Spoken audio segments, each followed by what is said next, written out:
국민의힘 예결위 간사 김성원 의원입니다.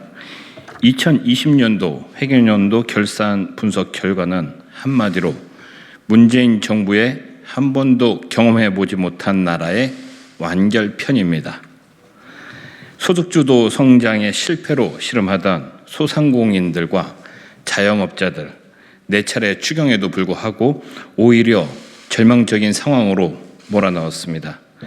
결국 국민들은 제대로 된 코로나19 지원도 받지 못하고 포스트 코로나 한국형 뉴딜 이러면서 운운한 빚주도 성장의 부메랑을 맞았고 문재인 정부가 지난 4년간 증가시킨 나라빚 304조 원까지 왕창 떠안게 되었습니다. 지난해 결산과 관련하여 총량적인 측면을 살펴보도록 하겠습니다. IMF가 지난 4월에 일반 정부의 채무 따르면 OECD 국가는 대부분 채무 증가율이 낮거나 오히려 감소하는 반면 우리나라는 급속한 증가 추세를 보이는 것으로 나타났습니다. 또한 현 정부는 지난해 일반 회계 초과 세입이 4.4조 원이나 증가됐음에도 불구하고 급속한 나라빚 증가에는 관심이 없는 듯 국채 발행 한도액 174.5조 원을 전액 발행하여 재정을 방만하게 운영한 것으로 나타났습니다.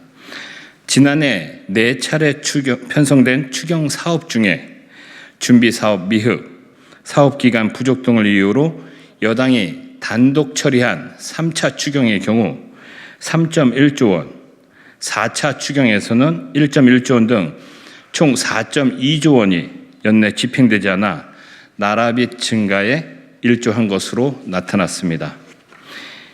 이와 함께 우리 국민의힘은 54개 전 부처를 대상으로 해서 2020년도 회계연도 결산 세부 사업을 검토하여 5대 분야 100개 문제 사업을 적시하고 정부의 국민 세금 낭비 사례를 공개하고자 합니다.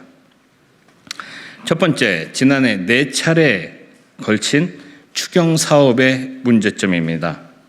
지난해 추경 사업을 분석한 결과 집행 부진은 물론 연내 집행이 전혀 없는 사업, 또 집행 부진에 따라 사업 기간을 2021년 말까지 연장한 사업 등에 다수 드러나는 등 추경 사업의 편성과 집행이 졸속이었다는 것을 정부 스스로 입증하였습니다. 특히 3차 추경은 민주당 여당의 단독 처리로 역대 최대 규모인 35.1조 원이 통과되었는데 결산 결과 3차 추경에 반영된 포스트 코로나, 한국형 뉴딜 사업 등의 집행이 매우 저조한 것으로 나타났습니다. 둘째, 2020년 신규 사업과 예비비 집행의 재정 문란 행위입니다. 대표적인 사례 말씀드리겠습니다. 경찰청의 경우 정보화 사업의 예비 타당성 조사인 ISP, 즉 정보화 전략 계획이 진행 중임에도 불구하고 검경 수사권 조정을 명목으로 형사사법 정보 시스템에 이 예비비 61억 원을 배정받았다가 1.7%인 1.5억 원만 집행하고 57.9억 원을 이월한 것으로 드러났습니다. 세 번째, 국민 공분 사업입니다. 지난해 국민들은 마스크 배급제에 따라 긴 줄을 서가며 구매하였음에도 국세청은 공적 마스크 수요처를 악용해서 국민 세금 26억 원을 사용하여 직원용으로 291만 장을 구매한 것으로 나타났습니다. 이는 용납 불가한 사안으로 전액 국고 환수할 예정입니다.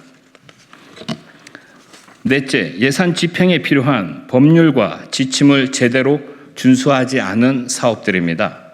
국토교통부 위탁 사업, 철도시설 위탁 및 관리 사업의 경우 전년도 2월에 60억 원 중 44억 원이 제2월 되었음에도 불구하고 출연금이라는 이유로 환수하지 않았고 또 이러한 제2월은 수년간 지속된 것으로 드러났습니다.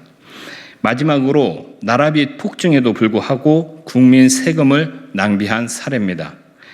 행정안전부의 정책기획위원회 운영사업으로 지원되는 정책기획위원회, 신남방정책특별위원회, 소득주도성장특별위원회의 위원장 업무 추진비를 분석한 결과 간담회가 아닌 위원장과 수행비서관의 식사비도 국민 세금으로 결제를 하였고 업무에는 특별한 예산 성과가 없었는데도 불구하고 유명 식당 등을 대상으로 식사하는 등 국민 혈세로 맛집이나 탐방하는 것으로 드러났습니다. 국민의힘은 2020년도 회계연도 결산과 관련해서 지난해 4차례의 추경이 얼마나 졸속으로 편성되었는지와 함께 얼마나 국민 세금이 방만하게 운영되어 있는가를 5대 분야 100대 과제로 중심으로 철저하게 따져 물을 예정입니다.